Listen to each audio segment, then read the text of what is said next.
horrible abuse. That's my real sad story.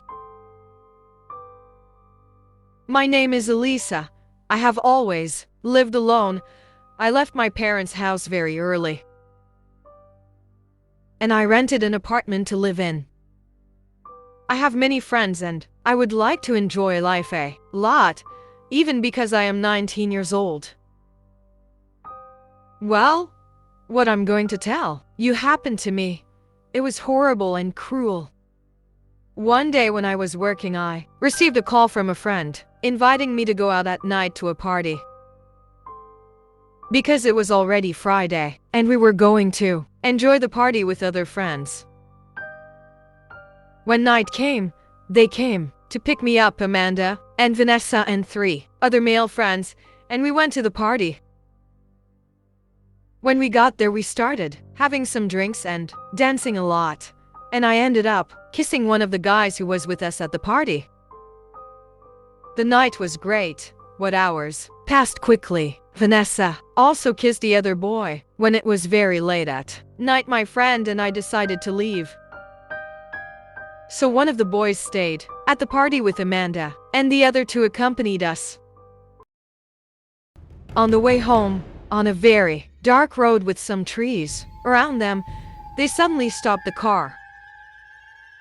So I thought it was normal because I was kissing one in the back seat and my friend was kissing another in the front seat. We were all calm when suddenly a car parked behind and 4 men got out. And they came towards the car we were in, and that was when they opened the door. I remembered that I had seen them partying. Then they pointed a gun at us and asked us to get out of the car. At the time, I thought it was a robbery, but I was very wrong. I started to get very scared. My friend started to cry. That's when they started beating the boys who were with us and tied them up. Suddenly they asked them to take off their clothes. They had no choice. No one was there to ask for help. So they beat us a lot and forced us to perform oral sex on everyone. It was a tremendous humiliation for my friend and I. Soon after, they all started raping us. It was horrible. I didn't know what to do to escape that humiliating situation. We stayed for almost an hour, being forced to do everything they asked. Suddenly they stopped abusing us. And they lifted my friend and cut her neck. I couldn't believe what was happening. I started screaming a lot. They stabbed my friend several times. With all that commotion, I managed to get rid of them through carelessness and ran out into that immense darkness. They came after me. I had no more strength to run away. That's when they caught up with me. I thought I was going to die. At that moment, they started beating me. And I felt a blade entering my body. It was a horrible pain. They stabbed me a lot and left me agonizing on the floor, and they left. My body started to go numb. I knew that this was the end of me.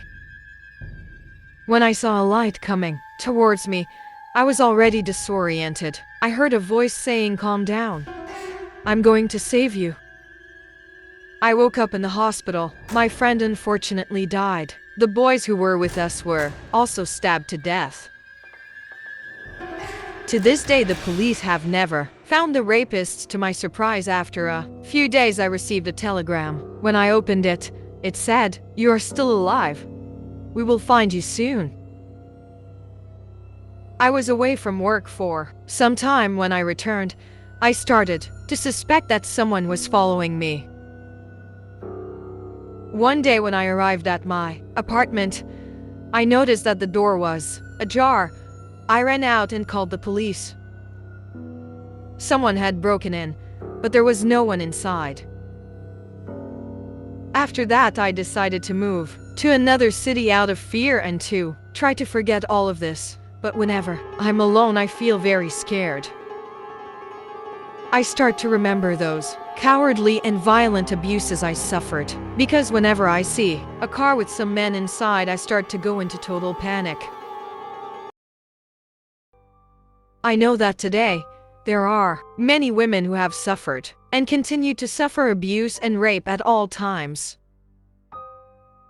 Today I live with this trauma and I carry with me that horrible and cruel scene that happened in my life.